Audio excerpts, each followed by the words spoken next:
Hi hello నమస్తే welcome to our channel. This is Manasa. ఈ రోజు మన ముందు ఉన్నటువంటి గెస్ట్ ఎవరంటే Yashasvi Santosh, education counsellor. Hi sir. నమస్తే అండి, thanks for having me. So private colleges ఉన్నాయి మనకి, అలానే గవర్నమెంట్ కాలేజెస్ కూడా ఉన్నాయి. సో దేంట్లో చదివితే బెటర్ అని మీరు చెప్తారు అనేది? సో ఇప్పుడు కొన్ని ఆస్పెక్ట్స్ ఉన్నాయండి కన్సిడర్ చేయడానికి. ఇప్పుడు మనం ఇంటర్మీడియట్ లెవెల్లో ఉన్నాం అనుకోండి, గవర్నమెంట్ కాలేజెస్ ఉన్నాయి, ప్రైవేట్ కాలేజెస్ ఉన్నాయి.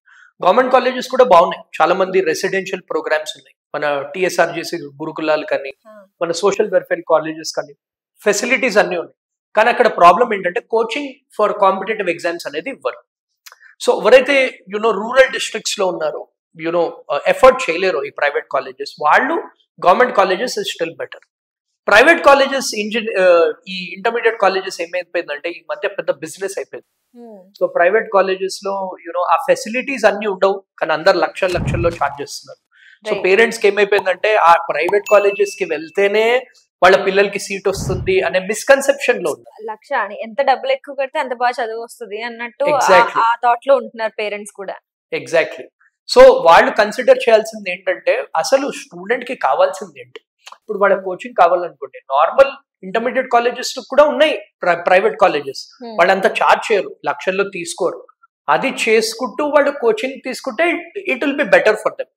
సో మై అడ్వైస్ ఏంటంటే ఎక్కువ మనీ స్పెండ్ చేయకూడదు ఫర్ జస్ట్ ఇంటర్మీడియట్ అలోన్. ఆ మనీతో ఒక మల్టిపుల్ స్కిల్స్ ని డెవలప్ చేసుకోవచ్చు కోర్సెస్. ఎగ్జాక్ట్లీ. ఇప్పుడు coming to the second aspect, ఇప్పుడు మనం కోర్ ఇంజనీరింగ్ కోర్సెస్ తీసుకున్నాం అనుకోండి, వాటిల్లో కూడా గవర్నమెంట్ ప్రైవేట్ కాలేజెస్ ఉంటాయి. సో ఇంజనీరింగ్ లో obviously government colleges includes hour IITs, NITs, మన ఉస్మానియా కానీ, జేఎన్టీయూ కానీ, ఆంధ్రప్రదేశ్ లో మన JNTU Kakinada, Anantapur, Andhra university, SV university, ఇవన్నీ ఏంటంటే రినౌండ్ యూనివర్సిటీస్, లాస్ట్ 40-50 years నుంచి ఉన్న యూనివర్సిటీస్ ఇవి. సో ఇవన్నీ కూడా ఏంటి, ఫీజు అనేది తక్కువ compare to private colleges, then quality బాగుంటుంది అక్కడ. ద ఓన్లీ ఆస్పెక్ట్ ఏంటంటే ప్రైవేట్ కాలేజీలో ఎక్స్పోజర్ అనేది స్టూడెంట్స్ కి ఎక్కువ వస్తుంది. ఇప్పుడు ఎందుకంటే ప్రైవేట్ కాలేజెస్ వాళ్ళకి ఫండ్స్ అనేవి ఎక్కువ ఉంటాయి compare to government colleges. So ఇప్పుడు సపోజ్ తీసుకోండి, సిబిఐటి కాలేజ్ ఉంది, where even I happen to study. ఆ అలమ్నై బేస్ కానీ, వాళ్ళకు ఉండే ఫెసిలిటీస్ కానీ ఉస్మానియా యూనివర్సిటీ కన్నా ఎక్కువ ఉన్నాయి ఈ మధ్య. బికాస్ ఆ అలమ్నై బేస్ చాలా స్ట్రాంగ్, వాళ్ళకి ఫండ్స్ అనేవి ఇది లేదు, వాళ్ళకి ఇష్యూ లేదు. సో ఇన్ఫ్రాస్ట్రక్చర్ కానీ క్వాలిటీ మీకు తెలిసిపోతుంది డిఫరెన్స్. కానీ still I would say government colleges కి టాప్ ప్రయారిటీ ఇవ్వాలి, because fees is less. And ఇప్పుడు ఫర్ ఎగ్జాంపుల్ ఉస్మానియా యూనివర్సిటీ వాళ్ళు 50,000 తీసుకుంటే సిబిఐటి వాళ్ళు 2 lakhs తీసుకుంటున్నారు. సో అంత ఫీజ్ డిఫరెన్స్ ఉంది. ఎవరైతే ఎఫర్ట్ చేయగలుగుతారో క్వాలిటీ ఎడ్యుకేషన్ కి, then they can go for colleges like CBIT. ఎవరైతే ఎఫర్ట్ చేయలేరు or they want to study in government colleges అన్న వాళ్ళే they have to go to government colleges. ఇప్పుడు మళ్ళీ హైయర్ ఎడ్యుకేషన్కి వెళ్ళామనుకోండి, మన ఐఎమ్స్ కూడా top universities in the country, అవన్నీ కూడా గవర్నమెంట్ ఫండెడ్ ఐఎమ్స్. ఇప్పుడు ఈ మధ్య ప్రతి ఒక్క స్టేట్ లో ఒక ఐఎం పెట్టారు.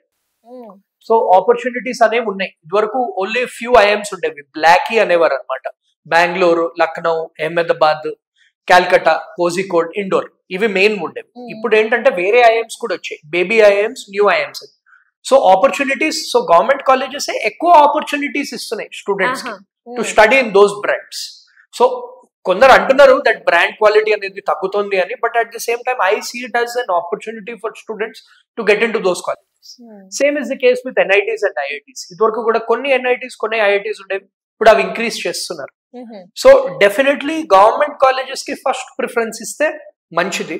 హ్యావింగ్ సెడ్ దట్, ఇప్పుడు మన ప్రైవేట్ యూనివర్సిటీస్ కూడా కొన్ని టాప్ ఉన్నాయి, లైక్ బిట్స్, నేను చెప్పినట్టు సిబిఐటి, దెన్ మణిపాల్, గీతము. ఎఫర్ట్ చేయగలిగి ఆ ఎక్స్పోజర్, ఆ ఎక్స్ట్రా ఎక్స్పోజర్ కావాలి అంటే then they can opt for these private colleges. So ఇప్పుడు ప్రెసెంట్ ఉన్న ట్రెండ్ కి మనం ఎలాంటి స్కిల్స్ ని డెవలప్ చేసుకుంటే బెటర్ అని అంటారు? సో బేసికలీ 2 ఇంపార్టెంట్ స్కిల్స్ అయితే compulsory irrespective of the course they are taking. అంటే ఇప్పుడు mainly I talk about first engineering side గురించి మాట్లాడుకుందాం. ఇంజనీరింగ్ ఏంటంటే ఎనీ బ్రాంచ్, ఇంజనీరింగ్ లో చాలా బ్రాంచెస్ ఉంటాయి. మెకానికల్ ఉంటుంది, సివిల్ ఉంటుంది, ఎలక్ట్రానిక్స్, ఎలక్ట్రికల్, కెమికల్, దెన్ మన favourite computer science, IT, biotechnology, biomedical. A branch తీసుకున్నా కానీ కోడింగ్ స్కిల్స్ అనేవి కంపల్సరీగా నేర్చుకోవాలి స్టూడెంట్స్ ఈ మధ్య.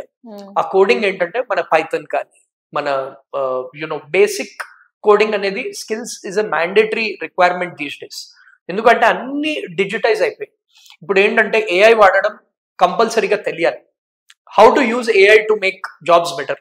సో ఇప్పుడు ఏఐ అనేది కంప్యూటర్ సైన్స్ లో ఉంటుంది, మెకానికల్ లో ఉంటుంది, సివిల్ లో ఉంటుంది, అన్ని బ్రాంచెస్ లో ఏఐ అనేది వాడతారు.